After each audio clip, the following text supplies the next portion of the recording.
स्थानांतरण के भंवर जाल में फंसे नियोजित शिक्षक, क्या काउंसलिंग कराना अनिवार्य है? और जो नियोजित शिक्षक सक्षमता परीक्षा पास होने के बावजूद काउंसलिंग नहीं कराते हैं, क्या उनकी नौकरी समाप्त हो जाएगी? तो नमस्कार दोस्तों, मैं अनिल कुमार शर्मा आपका स्वागत करता हूं Anil Sharma GB YouTube channel पर। अगर आप मेरे इस चैनल अनिल शर्मा जीबी पर पहली बार विजिट कर रहे हैं तो आपसे आग्रह है कि आप मेरे इस चैनल अनिल शर्मा जीबी को सब्सक्राइब कर लें, ताकि मेरे द्वारा जो भी वीडियो बनाई जाए उसका नोटिफिकेशन आपके पास सबसे पहले पहुंचे और आप मेरे वीडियो को देख सकें। तो दोस्तों, आज मैं पुनः उपस्थित हूं आप सभी के बीच महत्वपूर्ण जानकारियों के साथ। आशा करता हूं कि आप सभी को ये जानकारी पसंद आएगी। अगर आपको ये जानकारी पसंद आती है तो निश्चित रूप से आप इस वीडियो को अधिक से अधिक लाइक करें, कमेंट करें और शेयर करें। तो आइए शुरू करते हैं। तो सबसे पहले हम ये जान लेते हैं कि आखिर नियोजित शिक्षक कैसे स्थानांतरण के भंवर जाल में फंस चुके हैं, स्थानांतरण के जाल में फंस चुके हैं। आप सभी जानते हैं कि सक्षमता परीक्षा जब नहीं हुई थी तो नियोजित शिक्षकों की दो ही मांगे प्रमुख रूप से सरकार से थी कि राज्यकर्मी हम तो बनना चाहते हैं, लेकिन हमें दो सुविधा मुख्य रूप से दिया जाए। पहली सुविधा ये थी कि हमें बिना परीक्षा लिए राज्यकर्मी का दर्जा दे दिया जाए, और दूसरी मांग नियोजित शिक्षकों की ये रही कि हमें नियोजित शिक्षक से राज्यकर्मी बनने के बाद हमारा स्थानांतरण न हो, बल्कि हम जिस विद्यालय में पठन पाठन का काम कर रहे हैं उसी विद्यालय में हमें रहने की सुविधा दी जाए। लेकिन इन दोनों बातों पर सरकार ने गौर नहीं किया, और जिसका परिणाम आज सामने आ रहा है कि सक्षमता परीक्षा उत्तीर्ण होने के बाद भी बहुत सारे नियोजित शिक्षक अब नहीं चाह रहे हैं कि वे राज्यकर्मी का दर्जा प्राप्त करें, क्योंकि वे स्थानांतरण के जाल में फंस चुके हैं। कोई भी व्यक्ति यही चाहता है कि सबसे ऊपर उसकी परिवार की खुशी उसके जीवन के लिए होता है। तो क्या कोई नियोजित शिक्षक अपने परिवार से अलग रह करके अपने परिवार को खुशी दे सकता है या खुद वह खुश रह सकता है? तो बिल्कुल नहीं।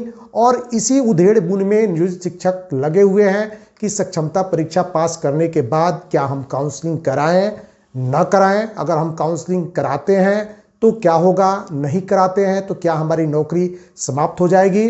तो मैं इन्हीं बातों का स्पष्ट और सटीक विश्लेषण आपके समक्ष करने जा रहा हूं, ताकि इस तरह के शंका से कोई भी नियोजित शिक्षक अगर ग्रसित है तो उनके मन की शंका दूर हो जाए। तो पहली बात ये आती है कि क्या काउंसलिंग कराना जरूरी है? तो जी बिल्कुल नहीं, काउंसलिंग कराना कोई ज़रूरी नहीं है। अगर आप नियोजित शिक्षक से राज्यकर्मी बनना नहीं चाहते हैं तो आपको काउंसलिंग कराने की ज़रूरत नहीं है। आप काउंसलिंग नहीं कराएंगे, आप पूर्व के विद्यालय में बने रहेंगे, आप राज्यकर्मी नहीं बन पाएंगे। ज़्यादा से ज़्यादा यही हो सकता है, आप जिस नियोजन इकाई के शिक्षक हैं उसी नियोजन इकाई के शिक्षक बने रहेंगे, और आपको जो सारी सुविधाएं इस समय मिल रही है वो सारी सुविधाएं आपको मिलती रहेगी। दूसरी बात, आप काउंसलिंग करा भी सकते हैं, और काउंसलिंग कराने के बाद यह स्पष्ट जब आपको मालूम हो जाए कि आपको जो विद्यालय आवंटन हो रहा है वह विद्यालय आपके घर से कितनी दूरी पर है। अगर वह विद्यालय आपके निवास स्थान से काफ़ी दूर है, जहां आपको आने जाने में असुविधा है, या फिर आपको वहां रह करके विद्यालय में सेवा देनी पड़ेगी, तो आप काउंसलिंग करा करके भी विद्यालय में योगदान नहीं कर सकते हैं। इसके पूर्व बीपीएससी के माध्यम से जो TRE 1 TRE 2 की परीक्षा हुई थी उसमें बहुत सारे नियोजित शिक्षक या बीपीएससी से बहाल शिक्षक भी अत्यधिक दूरी के कारण काउंसलिंग कराने के बाद, या फिर विद्यालय योगदान करने के पूर्व, या फिर विद्यालय आवंटन के बाद जब उनको ये पता चल गया कि हमारे निवास स्थान से वह विद्यालय काफ़ी दूर है, तो उन्होंने वहाँ पर योगदान नहीं किया और वे पूर्व की भांति अपने मूल विद्यालय में बने रहे। तो यहाँ आपको बिल्कुल चिंता करने की ज़रूरत नहीं है। अगर आप सक्षमता पास कर चुके हैं तो काउंसलिंग कराना आपके लिए तभी अनिवार्य है जब आप बिल्कुल यह सोच लिए हैं कि अगर हमको अपने मूल विद्यालय से कितनी भी दूरी पर हमको भेजा जाए, हमें वहाँ नौकरी करने में किसी प्रकार की दिक्कत नहीं है, तो आप काउंसलिंग कराइए, विद्यालय में योगदान दीजिए और राज्यकर्मी का दर्जा प्राप्त कीजिए। लेकिन अगर आप ये चाहते हैं कि हम मूल विद्यालय में बने रहें, अपने परिवार के साथ बने रहें, तो आप काउंसलिंग न कराएं। यहाँ पर कोई फर्क नहीं पड़ता है। काउंसलिंग करा करके भी आप चाहें तो विद्यालय योगदान करने से अपने आप को रोक सकते हैं। इसमें आपकी नौकरी पर कहीं भी आंच आने वाली नहीं है, क्योंकि बिहार सरकार स्पष्ट रूप से पहले ही कह चुकी है कि किसी भी नियोजित शिक्षक की नौकरी जो है नहीं जाएगी।